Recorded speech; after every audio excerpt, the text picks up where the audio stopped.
નમસ્કાર વિદ્યાર્થી મિત્રો, છેલ્લે આપણે ઇન્ટરનેટ ઉપરથી માહિતી મેળવવાનું એવું બધું શીખેલા, પણ એ જ ઇન્ટરનેટનો ઉપયોગ દિન પ્રતિદિન વધ્યો છે ને એ ઇન્ટરનેટના કારણે જ વર્તમાન સમયમાં લોકો ઓનલાઈન ખરીદી વેચાણ કરતા થયા છે.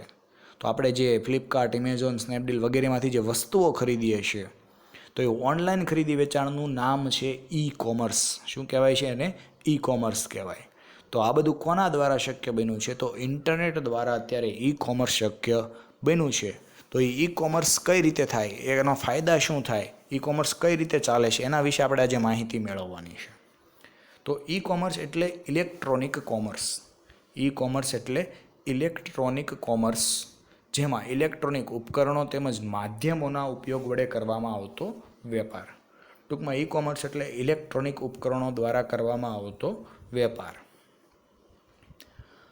આ ઈ કોમર્સમાં વેપારની પ્રક્રિયાઓ જે કે ખરીદી વેચાણ, વિજ્ઞાપન એટલે જાહેરાત, અન્ય ઉત્પાદનો સાથે સરખામણી, બીજી વસ્તુ સાથે આપણે કમ્પેર કરવી હોય તો કમ્પેર કરી શકાય, નાણાં મોકલવા, પૈસાની લેવડ દેવડ, આ બધું કાર્ય જે છે એ ઇલેક્ટ્રોનિક ઉપકરણો દ્વારા થાય. ઈ કોમર્સની અંદર એટલે કે ઇલેક્ટ્રોનિક માધ્યમો દ્વારા જે વેપાર થાય એમાં ખરીદી વેચાણ તમામ વસ્તુઓ જે છે ઇલેક્ટ્રોનિક સાધનો દ્વારા જ કરવામાં આવે છે. અને એના માટે તમારે ઇન્ટરનેટ, કોમ્પ્યુટર નેટવર્ક, ઈમેલ સેવા, બેન્કિંગ, ક્રેડિટ ડેબિટ કાર્ડ જેવા માધ્યમોનો પણ ઉપયોગ જરૂરી બનતો હોય છે. કહેવાય છે કે ઈ કોમર્સના કારણે ધંધાકીય એકમો દ્વારા ખરીદ વેચાણ, માલની ડિલિવરી તથા નાણાંની ચૂકવણી જેવા કાર્યો કેવા બન્યા છે? સરળ બન્યા છે.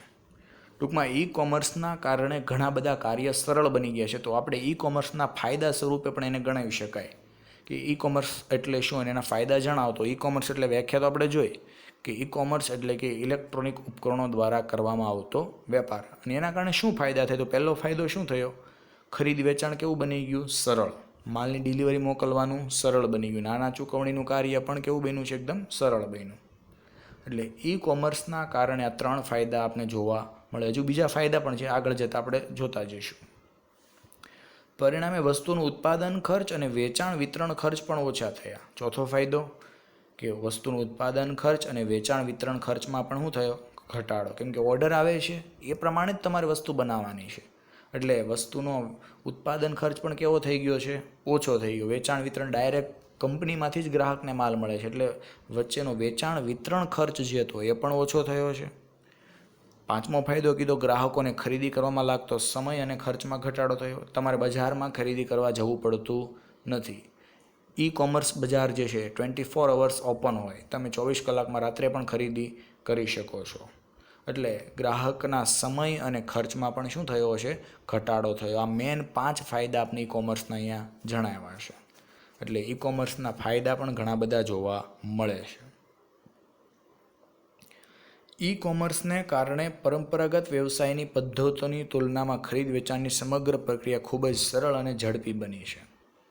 વસ્તુ ખરીદી વેચાણની પ્રક્રિયા જે છે એ વસ્તુ ખરીદી વેચાણની પ્રક્રિયા ખૂબ ઝડપી અને કેવી બની ગઈ છે? સરળ બની ગઈ છે. ઈ કોમર્સની મદદથી કોઈપણ સમયે કોઈપણ સ્થળેથી તમે ધંધો વ્યવસાય કરી શકો છો. અને ઇન્ટરનેટના કારણે બજાર પ્રક્રિયા, વહેંચણી, ફોન, ટપાલ, છાપકામ જેવી અનેક પ્રવૃત્તિના ખર્ચમાં શું થયો? ઘટાડો. કે જે જાહેરાત કરવી પડે, કાગળમાં પ્રિન્ટિંગ કરાવવું પડે, આવું બધું જે છે એ બધું ખર્ચ એકદમ શું થઈ ગયા છે? ઘટી ગયા છે. અને ઈ કોમર્સને કારણે માલની ખરીદી કે વેચાણ માટે વેપારીએ લાંબુ અંતર કાપવું પડતું નથી. ટૂંકમાં આપણે બજારે વસ્તુ વેચવા જવી પડતી નથી. પરિણામે પરિવહન અને સમયમાં પણ ઘટાડો, સમય ખર્ચમાં પણ ઘટાડો થયો છે. ઈ કોમર્સ વધુ સારી અને ત્વરિત ગ્રાહક સેવા પૂરી પાડે છે. ટૂંકમાં ઈ કોમર્સ ઓનલાઈન ખરીદી વેચાણમાં આપણે સારામાં સારી ગ્રાહક સેવા મળે છે. વસ્તુ બદલી આપે છે, નાણાં પણ રિટર્ન મળી જતા હોય છે. ઇન્ટરનેટ દ્વારા માહિતી સંચારની પ્રક્રિયા ઝડપથી થાય છે. ગ્રાહક સાથે સરળતાથી વાતચીત થતી હોવાથી ઉત્પાદનની કિંમત, માલની ગુણવત્તા તથા અન્ય પ્રશ્નોના ઉકેલ પણ સરળતાથી તમને મળે. ઉત્પાદક જે છે ગ્રાહક સાથે વાતચીત કરીને ઝડપથી માલ અંગેનું કોઈ પ્રશ્નનું નિરાકરણ હોય તો ઝડપથી લાવી શકે છે. એટલે ઈ કોમર્સ દિન પ્રતિદિન વધારે પ્રતિષ્ઠિત બનતું જાય છે અને વસ્તુ સંબંધી કે સેવાનું મુશ્કેલીનું નિવારણ પણ ઝડપથી લાવી શકાય છે. એટલે ઈ કોમર્સ દ્વારા આમ ગણીએ તો ઘણા બધા ફાયદા આપને જોવા મળે છે અને પરિણામે જ વર્તમાન સમયમાં ઈ કોમર્સ જે છે એનું કાર્યક્ષેત્ર વિસ્તરતું જાય છે. એના માટે જ આપણે ઈ કોમર્સનું કાર્યક્ષેત્ર જણાવ્યું છે. તો ઈ કોમર્સનું કાર્યક્ષેત્રને આપણે 4 ભાગમાં વહેંચી શકાય છે. ધંધાથી ગ્રાહક, ધંધાથી ધંધો, ગ્રાહકથી ગ્રાહક અને ગ્રાહકથી ધંધો. તો પહેલું કાર્યક્ષેત્ર કીધું છે B2 છે, એટલે કે બિઝનેસ ટુ કસ્ટમર. એક બાજુ વેપારી અને બીજી બાજુ ગ્રાહક હોય છે. વેપારીઓ શું કરે છે તો કે ઇન્ટરનેટના માધ્યમ દ્વારા ગ્રાહકોને વસ્તુનું વેચાણ કરે છે અને કોઈ પણ સ્થળેથી ગ્રાહક વસ્તુની શું કરી શકે છે, ખરીદી માટે ઓર્ડર આપી શકે છે. વેચનાર પોતાની વસ્તુનું કોઈ પણ મધ્યસ્થી વગર સીધું જ વેચાણ ગ્રાહકોને કરે છે. એટલે ગ્રાહકને વસ્તુ પણ સસ્તી મળે છે અને ગ્રાહક એક સ્વતંત્ર છે, સરળતાથી પોતાની વસ્તુનો ઓર્ડર ગમે તે સ્થળેથી આપી શકે છે. અને આ જે પ્રક્રિયા છે B2C પ્રક્રિયા જે છે એ ઝડપથી વિસ્તરતી ઓનલાઈન ખરીદી જે થાય છે એને આપણે B2C તરીકે ગણાવી શકાય. વસ્તુના છૂટક વેચાણ ઉપરાંત B2Cમાં ઓનલાઈન બેન્કિંગ, પરિવહન સુવિધાઓ જેવી સુવિધાઓનો પણ સમાવેશ કરવામાં આવે છે. ટૂંકમાં એવું કહી શકાય કે B2Cમાં ઓનલાઈન ખરીદી, બેન્કિંગ સેવાઓનો પણ સમાવેશ અત્યારે થઈ ગયો છે, જેમાં સરળતાથી આપણે વસ્તુનું શું કરી શકીએ છીએ, ખરીદી વેચાણ કરી શકીએ છીએ. એક તરફ વેપારી હોય છે, બીજી તરફ ગ્રાહક હોય છે. બીજું કાર્યક્ષેત્ર આપણે કીધું છે ધંધાથી ધંધો, એટલે કે બિઝનેસ ટુ બિઝનેસ. આ પ્રકારમાં સામેલ બંને પક્ષો ધંધાદારી એકમ કે વ્યવસાય હોય. ટૂંકમાં બંને છેડે કોણ હોય છે? ધંધાદારી વ્યક્તિ. એક ધંધાદારી વ્યક્તિ બીજા ધંધા ઉપર આધાર રાખવો પડે. દાખલા તરીકે કારનું વેચાણ થાય તો જ ટાયરવાળાનું વેચાણ થાય, કારનું વેચાણ થાય તો જ પેટ્રોલનું વેચાણ થાય છે. કહેવાનો મતલબ એક ધંધાદારી એકમ બીજા ધંધાદારી એકમ ઉપર શું છે? આધારિત છે. B2B આ જે આધારનું અવલંબન છે એને શું કરે છે? ઘટાડે છે. પોતે જ પુરવઠાકાર, વિતરક અને મધ્યસ્થી સાથે એ સંબંધની સ્થાપના કરે છે. સામેલ થયેલા વ્યવસાયીઓ વચ્ચે વધુ પારદર્શકતાના કારણે કાર્યક્ષમતા પણ વધે છે. ટૂંકમાં એકબીજા વેપારીએ જે બીજા ઉપર આધારિત રહેવું પડે તો એ આધારનું અવલંબન ઘટાડે છે અને ઈ સંબંધ એટલે કે ઇન્ટરનેટ દ્વારા ઇલેક્ટ્રોનિક સંબંધો, ટૂંકમાં આપણે કેમ ફેસબુક દ્વારા એકબીજાના મળે એમ આ ઈ કોમર્સ જે છે એ શું કરે છે? એકબીજા પર જે અવલંબન આધારિતતા જે છે એમાં શું કરે? ઘટાડો કરે છે.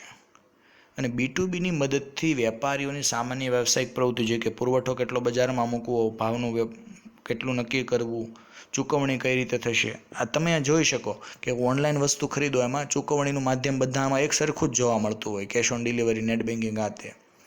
કહેવાનો મતલબ કે દરેક પુરવઠાકારો, વિતરકો જે છે એના માટે સમાન નિયમો એ લાગુ પાડે છે.